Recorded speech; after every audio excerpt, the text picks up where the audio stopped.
Hello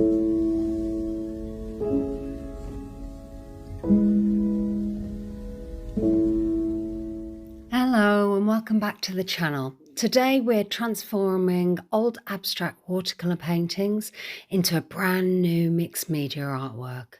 We'll start with a quick look at how the original vase painting was created using grid art and Kuretake blues. Then we'll paint layered watercolour flowers, embellish them with metallic pens, cut everything out and assemble a dimensional collage. This process is slow, mindful, and incredibly satisfying, perfect for anyone who loves giving art a second life. So before we begin the collage, here's a short version of how the vase artwork was made. I started with a taped down grid on cold press watercolour paper using Kuretake blues, deep indigos, soft sky blues, and muted teals. I painted loose abstract shapes inside each square. Once the first layer had dried, I added more colour, letting the pigments pool and bloom. Then I layered simple marks, dots, dashes, tiny lines and soft textures. When everything dried, I used a black fine liner to add structure and a white pen to highlight the edges. This grid painting becomes the foundation for today's piece. So I'm cutting several oblong grid sections from it, each one a tiny abstract world ready to be repurposed. So we have our three little vases here. And then next I'm painting the flowers that will sit inside the vase. I'm using the same Kuretake blues to keep the palette cohesive. I'm using cold press watercolour paper that I've taped down, and I'm painting some simple flower shapes. Rounded petals, loose circles, soft organic blobs. Each flower gets layers, a light wash first, then deeper tones are dropped into the wet paint. Some petals bleed into each other, some stay crisp. I'm not aiming for realism, just expressive shapes that feel alive.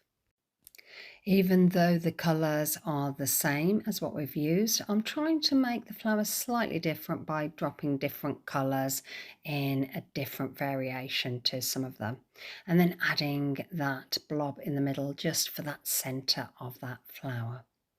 And then once we've done that, we are then going to let that painting dry. And you can see the lovely blurriness of all those flowers.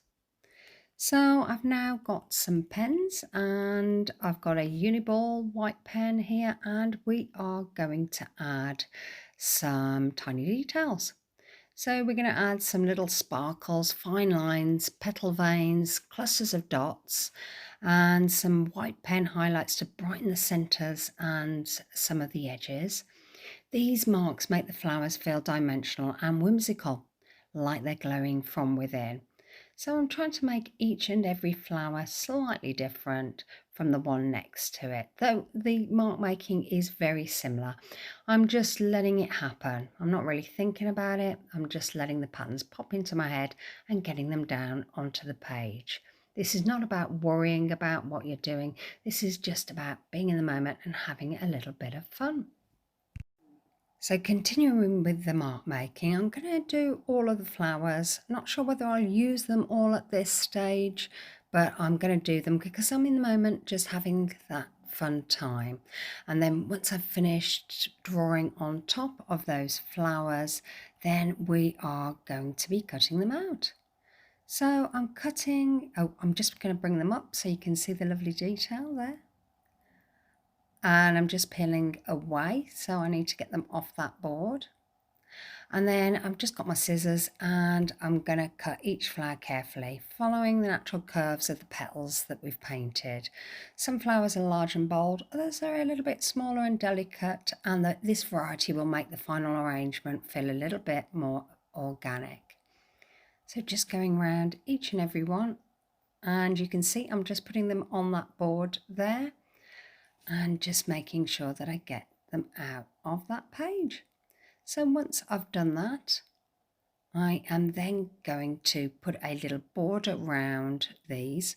When I looked at it, I just thought, well, yeah, they look nice, but I thought it'd be nice if they had a bit more detail just on the edges. So I've got this book and I've got a gold felt tip pen, and I'm just adding that gold around the edges.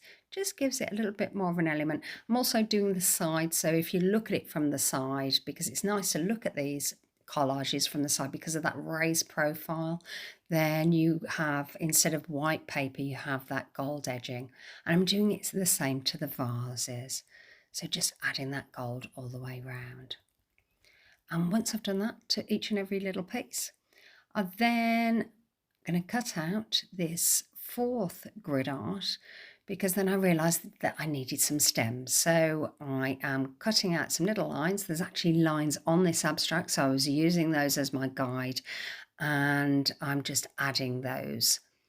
So I've got another piece of cold press watercolour paper, the same gold felt tip pen, and I have just made a border there. Heating up the tape, I'm going to peel it away, and then we are going to start doing our collage. So I'm now placing 3 of the abstract grid oblongs onto the page, and these become the vases, and I'm sort of spaced them out.